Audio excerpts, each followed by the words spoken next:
الآن سيتم إعلان النتائج الأولية للتعداد العام للسكان والمساكن والمنشآت 2017.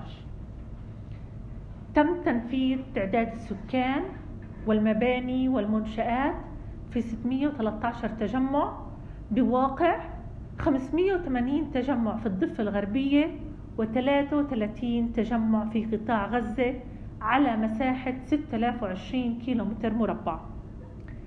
تم عد السكان المقيمين فعليا في فلسطين كل من تواجد على الأرض ليلة 1/12/2017. خلال العقد الأول في الفترة من 97 ل 2007 كانت الزيادة السكانية 30%، وانخفضت في العقد الأخير بين 2007 و 2017 لتصل إلى 27%، بما يدل على تباطؤ في الزيادة السكانية خلال ال10 سنوات الماضية.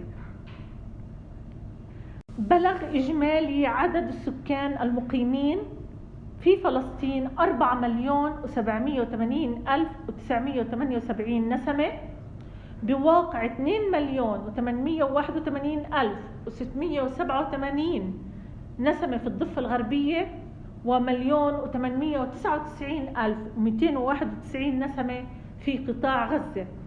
وفي محافظة القدس عاصمة فلسطين الأبدية بلغ عدد السكان 435,483 نسمة. على مستوى محافظات الوطن وخلال التعدادات الثلاث التي نفذها الجهاز في الأعوام 97 وال2007 وال2017 بقيت محافظات الخليل وغزة والقدس أعلى 3 محافظات من حيث عدد السكان. أما فيما يتعلق بعدد الأسر بلغ عدد الأسر 929,139 أسرة بواقع 64% من الأسر في الضفة الغربية و36% من الأسر في قطاع غزة. يلاحظ أن متوسط عدد المواليد لكل امرأة في سن الإنجاب انخفض من 7 مواليد في العام 97 إلى أقل من 5 مواليد في العام 2017، وهذا انعكس على متوسط حجم الأسرة. فبعد أن كان 6 أفراد في الضفة الغربية و7 أفراد في قطاع غزة في العام 97 انخفض في العام 2017 ليصل إلى أقل من 5 أفراد في الضفة الغربية وأقل من 6 أفراد في قطاع غزة. من المؤشرات الهامة مؤشر الزواج المبكر للإناث، والذي يعتبر أحد مؤشرات التنمية المستدامة المتعلقة بالمساواة بين الجنسين، حيث انخفض هذا المؤشر خلال 20 سنة الماضية من 31% في العام 97 ليصل إلى 11% في العام 2017، وهذا تطور إيجابي. ما زال المجتمع الفلسطيني مجتمع فتي، وما زالت قاعدة بيانات الهرم السكاني عريضة. هذا بيعني أن نسبة الأطفال ما زالت مرتفعة، ولكن أشارت نتائج التعداد إلى أن هناك انخفاض في نسبة الأطفال ما دون 18 سنة، حيث انخفضت بمقدار 3% لصالح فئة الشباب، وارتفعت أيضا نسبة الأفراد 60 سنة فأكثر لتصل إلى 5%. فيما يتعلق بتوزيع السكان حسب حالة اللجوء، نحن نتحدث عن 1,980,490 لاجئ، 37% منهم في الضفة الغربية و63% في قطاع غزة. وهذا بودينا على صافي الهجرة الداخلية داخل محافظات الوطن. وعند الحديث عن صافي الهجرة الداخلية نجد أن هناك 726,000 شخص غيروا مكان إقامتهم السابق. محافظات رام الله والبيرة وشمال غزة أكثر المناطق مقصدا للسكان، ومن الواضح للأسف أن صافي الهجرة كان سلبا في محافظة القدس. فلسطين مهد الديانات وأرض السلام. في العام 97 كانت نسبة الفلسطينية المسيحية تشكل 1.5% من إجمالي عدد السكان، لتنخفض إلى 1% في العام 2017، حيث بلغ عددهم 45,712 فرد في الضفة الغربية و1138 فرد في قطاع غزة. كانوا يشكلوا ثلث السكان الفلسطينية في العام 48، والآن بشكلوا خمس الفلسطينية في فلسطين التاريخية والشتات. ولكن اللاعب الأساسي في انخفاض نسبة المسيحية في فلسطين هي الهجرة الخارجية.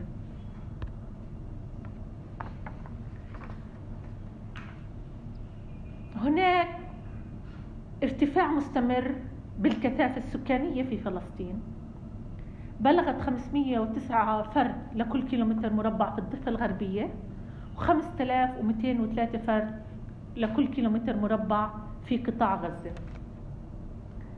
ولكن إذا تم فعليا ربط عدد السكان بما هو متاح لهم من مساحة للعيش، نجد أن الكثافة السكانية لبعض المناطق تتجاوز ذلك. ومثال على ذلك محافظة قلقيلية، وصلت الكثافة السكانية فيها إلى ما يزيد عن 12,000 فرد لكل كيلومتر مربع، وينطبق ذلك على العديد من التجمعات الموجودة عندنا. ولكن أما قطاع غزة يعتبر ثالث أعلى كثافة سكانية في العالم.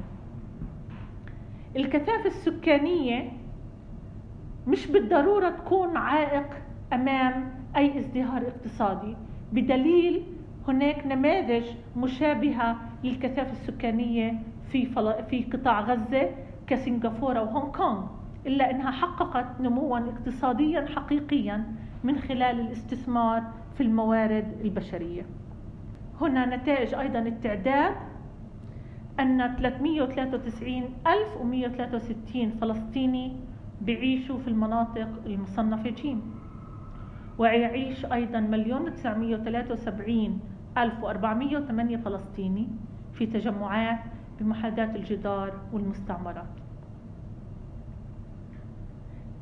عند الحديث عن التعليم والعمل فيما يتعلق بمعدلات الأمية، هناك تلاشي واضح في معدلات الأمية عندنا بفلسطين. انخفض معدل الأمية من 14% في العام 97 ليصل إلى أقل من 4% في العام 2017، وهذا تطور إيجابي.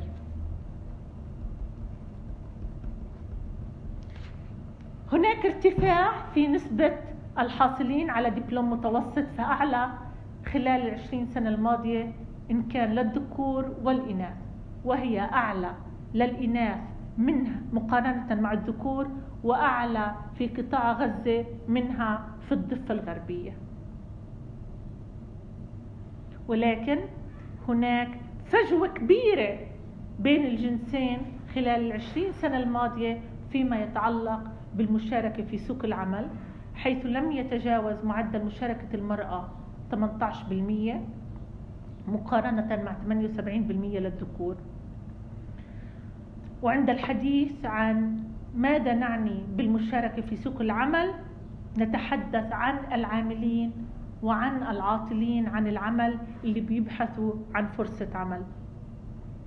وهون بياخدنا هذا على معدل البطالة، اللي نجد أنه معدل البطالة في فلسطين بشكل 26%، ويتماشى أيضا مع معدلات البطالة اللي بيتم إنتاجها بشكل سنوي، وبتتركز عندنا في قطاع غزة معدلات البطالة أكثر منها في الضفة الغربية اللي بتشكل 47%. وإذا بدنا نركز أكثر وين بتكون موجودة معدلات البطالة، نجد إنه نصف الشباب الخريجين في فلسطين عاطلين عن العمل، ربع الشباب الخريجين في الضفة الغربية عاطلين عن العمل، أكثر من ثلثين الشباب الخريجين في قطاع غزة هم أيضا عاطلين عن العمل. وهون من المهم الربط بين التخصصات واحتياجات سوق العمل وتوجهات أجندة السياسات الوطنية للسنوات القادمة.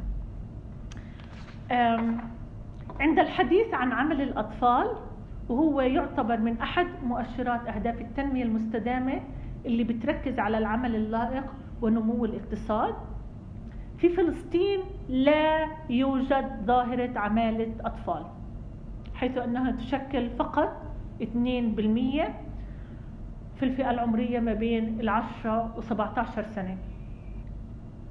وعند الحديث عن الصعوبات والإعاقات، أكثر من 250,000 فرد لديهم صعوبة أو إعاقة واحدة على الأقل، إما في البصر أو السمع أو الحركة أو التواصل أو التذكر والتركيز، بنسبة 5% في الضفة الغربية مقابل 7% من إجمالي السكان في قطاع غزة، أعلاها صعوبة الحركة.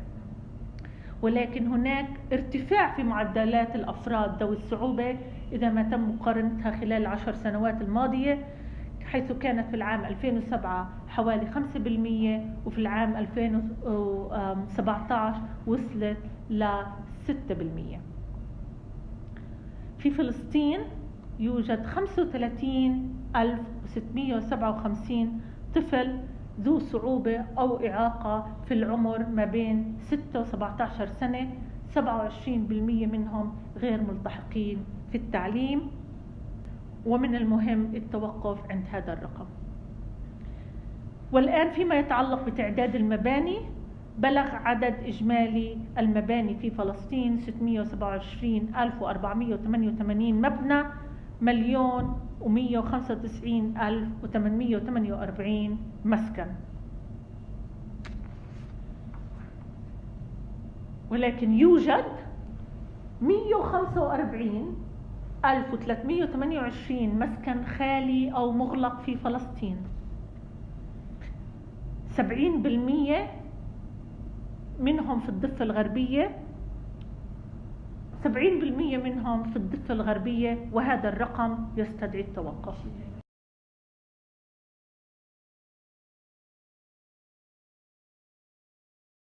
فيما يتعلق بتعداد المنشآت، هناك 158,573 منشأة في فلسطين بنسبة 68% في الضفة الغربية وحوالي 32% في قطاع غزة.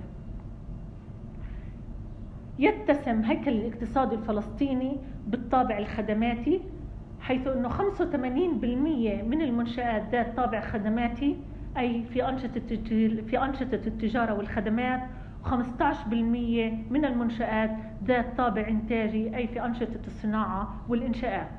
ولكن بالمقارنة مع 2007 تضاعف عدد المنشآت ذات الطابع الإنتاجي خلال 10 سنوات الماضية، إذا بنتحدث عن الصناعات والإنشاءات وأيضا نشاط تكنولوجيا المعلومات. تشغل المنشآت في حوالي 444,060 عامل وعاملة من أصل 900,000 عامل وعاملة، 19% منهم من الإناث، 81% منهم من الذكور. فيما يتعلق بحجم المنشآت، نجد إنه 96% من المنشآت إما صغيرة أو متوسطة الحجم وتشغل أقل من 10 عاملين. فلسطين وعبر التاريخ مرت ولا زالت تمر من محنة لأخرى. ولدنا وكبرنا وإحنا منقاوم بالاحتلال. بالرغم من كل ذلك، نتائج التعداد أكدت أننا مجتمع فتي متعلم صامد مقاوم يحب الحياة. ستبقى فلسطين بخير ويبقى الأمل بغد أفضل.